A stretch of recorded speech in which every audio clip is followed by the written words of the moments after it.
Hello, I'm Mantastic and Fantastic, and today I'm going to be talking about how the Qilin and Schnitzel dragon gems are now available within the Monster Exchange. So, these two gems come from their respective dragons, and they only tend to appear during special events or rare invades in World of Carnage. But the idea is these dragon gems are utilized for weapon assists for Pantheon and 6-star Godfest exclusives, which are possibly quite available for most players, which in turn means you might have access to these wonderful evolutions. But the thing is, they are kind of annoying to acquire, even for someone with a well-developed box. I could play the dungeon 10 times in a row and not get an invade. It does not feel fun. So, for the low price of 3 rainbow event medals, you can acquire these gems twice each. So, if you are someone who's like myself, who has many of these rainbow event medals piled up, it is definitely worth exchanging. But if you're someone who's newer and don't think they could even acquire these evolution materials, like the other ones necessary, or you just don't have any rainbow event medals, obviously this article will be less applicable, but I would encourage the majority of players to pick up these gems because they are difficult to acquire, and having them readily available will make your life much easier. Now, I want to stress before I go any further about all the different forms you can pursue that if you are unsure of which evolution you want to pursue, don't do anything. Just leave it as is because they don't go bad, and there will come a time in your pad life where you will need to have, say, one of those specific weapon assists, and you want to make sure you have the resources available to do so. So let's take a look at Qilin Dragon and Qilin Dragon's available weapon assists. So Qilin Dragon will give weapon assists for the Chinese Celestials or the Ney earrings, and all of those contain at least one skill boost. And one skill boost is valuable for transforming teams because you can transform faster, which means you stall less risk overall. So for the Chinese Celestials, Leyland, Karen, Mei, and Haku all follow the same pattern of having full bind immunity, a single skill boost, 3 enhanced orbs for their respective board changer, and they will provide plus 3 combos with that board changer as well, as along with bonus orb movement time. And the main appeal of these earrings is for your transforming cards when playing in World of Carnage 2 or Ruler of Hell's Hall. And the reason for that is because on floor 1, there is a preemptive bind of 10 turns, and these most transforming cards are not bind immune when they enter a dungeon, so they will be bound, and therefore problems will start to occur.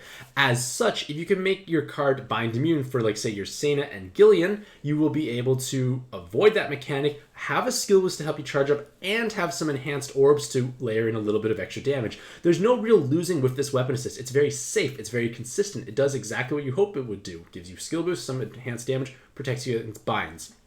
And if you are not going to be using it to protect your transforming cards, any of these earrings tend to be quite helpful for farming purposes because the tricolor board changer is easy to solve, so high combos, but you also get plus 3 combos and bonus orb movement time. So you're pretty much guaranteed to solve that board optimally. You are going to be able to have large combos, and you're going to be able to overcome whatever spawn that was. So naturally, the earring you want to pursue should be the one for the team color you use. And right now, Leyland's tends to be the most popular because Sena and Qilin tend to be quite strong at this point in time, and Monofire is just in quite a nice place overall. For the Neys, all the Neys have a similar pattern. They will have a skill boost, 2 recover binds, and then 3 rows of their respective color, along with a tricolor board changer that produces hearts while also clearing all bind and awoken binds. So this active skill, I think, is incredibly valuable because it's essentially every single dungeon nowadays will have at least 1 bind or 1 awoken bind, and being able to clear that right away tends to be the most important because otherwise mechanics tend to pile up and then things get problematic. So having a wonderfully strong active skill to counter that with a board changer means it's never going to go bad. I oftentimes will get to bosses, and if my awoken or bind clearing card's active skill is not tied to a orb or board changer, it tends to kind of fall flat at the end of the dungeon if you don't encounter that mechanic. So the backup of having a board changer means it's always going to be useful. And the skill boost helps you transform. The rows add passive damage. And for myself, I used Ney's earring on my Christmas Gremry for my World of Carnage 2 clears because I need to upgrade her active skill to clear the 10 turns binds from the ogres. So it's a way to basically guarantee you can overcome like large binds wherever they may be found. And again, transforming easier, passive damage, no true downside to this weapon assist overall. For Schnitzel dragons, they can either be used to make the cotton earrings or unique weapons for the 5 Egyptian series cards. And what you will pursue will obviously come down to your monster box. I'm going to go through each of them individually. So for the cotton earrings, they all follow the same template, so I'm not going to like copy paste 5 of almost the same image. But the idea is each of them give you full bind immunity, follow-up attack, along with 2 enhanced orbs for their corresponding color. So you get a bit of passive damage, you get that bind immunity, you don't have the skill boost like the Leyland weapons, so it does have much lower uses. And along with the fact that follow-up attack tends to be quite situational / niche, because generally speaking, most teams will have at least one follow-up attack on the team, and that's all you need, or they have auto follow-up attack built into their leader skills, so the need to actually have auto follow-up attack through a weapon assist is usually quite low. But with that being said, there might be a situation or time where you need to have follow-up attack, and it's just impossible for you to work it into your team. For myself, my very first World of Carnage 2 clear with Qilin, I actually used a follow-up attack weapon assist because I couldn't stick one on my team otherwise and preserve all the other metrics that I needed to have for a given team. So while I don't think it's going to be that widespread in terms of popularity and how much you're going to use it, it might not be a bad thing to have, especially if you don't have any follow-up attack weapon. Of course, that being said, don't just make one of these evolutions without actually considering where you could use it. Like, just have it kind of in the back of your mind that this could be useful overall. And remember, that bind immunity can technically be used to protect your transforming cards from floor 1 preemptive binds.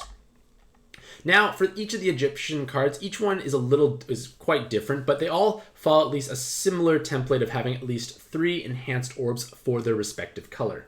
So for Horus, I'm not a huge fan of this weapon assist. I think it's a little underwhelming because the active skill, enhance all orbs, okay. Unlock all orbs, okay, that's okay too. 5 turns of RCV and 5 turns of orb movement time buff. If it was attack buff, we'd be having a different conversation, but it's unfortunately not.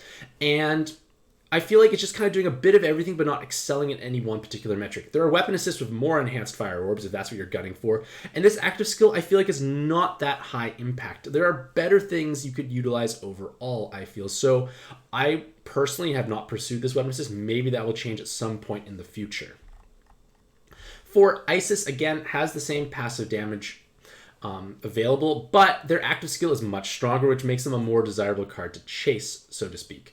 And the reason for that is this active skill provides you with a 75% damage reduction for 1 turn, so you're basically going to survive whatever that hit is, but you also have full bind and awoken bind clearing. So again, like I mentioned, full bind and awoken bind clearing is always helpful. And while a board changer tends to be superior compared to damage reduction still has a place at this point in time.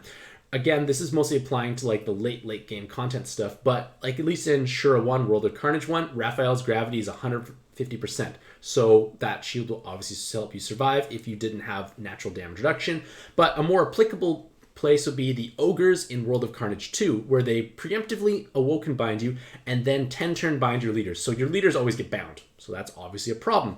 Isis can solve that. You clear all the binds and the awoken binds so you're happy again, but the damage reduction comes in handy because the Red Ogre, his very first attack after you take 1 turn is hitting you for 600,000 damage because, that's totally a balanced mechanic. So having the ability to clear those binds, which would have killed you as well, and having this damage reduction to save you from this large hit can be invaluable. And remember, this damage reduction is also helpful for dodging Gills' first hit while below 50%. The drawback is your awoken bind clear is tied to that shield, so you can't utilize it to overcome his awoken bind after. But point of the matter is, there might be some situations where both effects could be helpful, but again, if you lack strong bind and awoken bind clearing options, might be something to consider.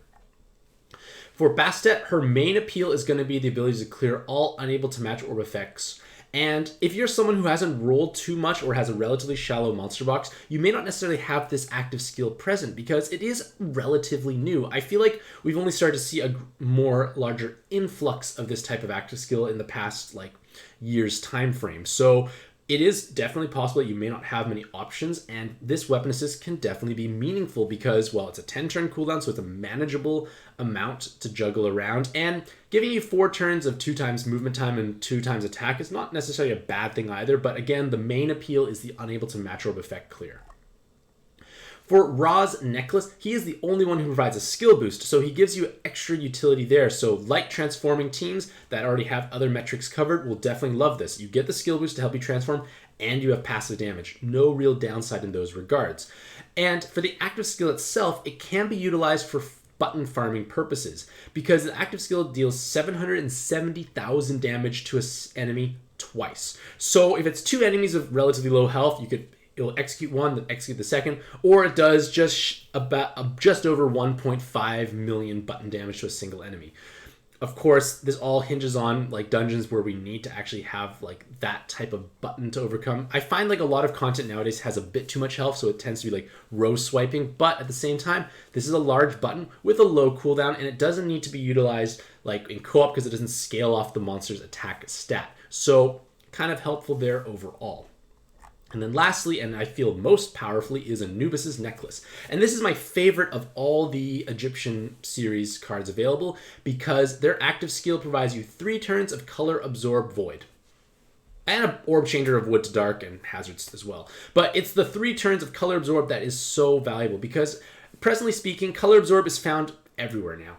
In World of Carnage 1, the Minoas for the final floor have 10 turns of one color being absorbed. So if it's your color being absorbed, that is a problem.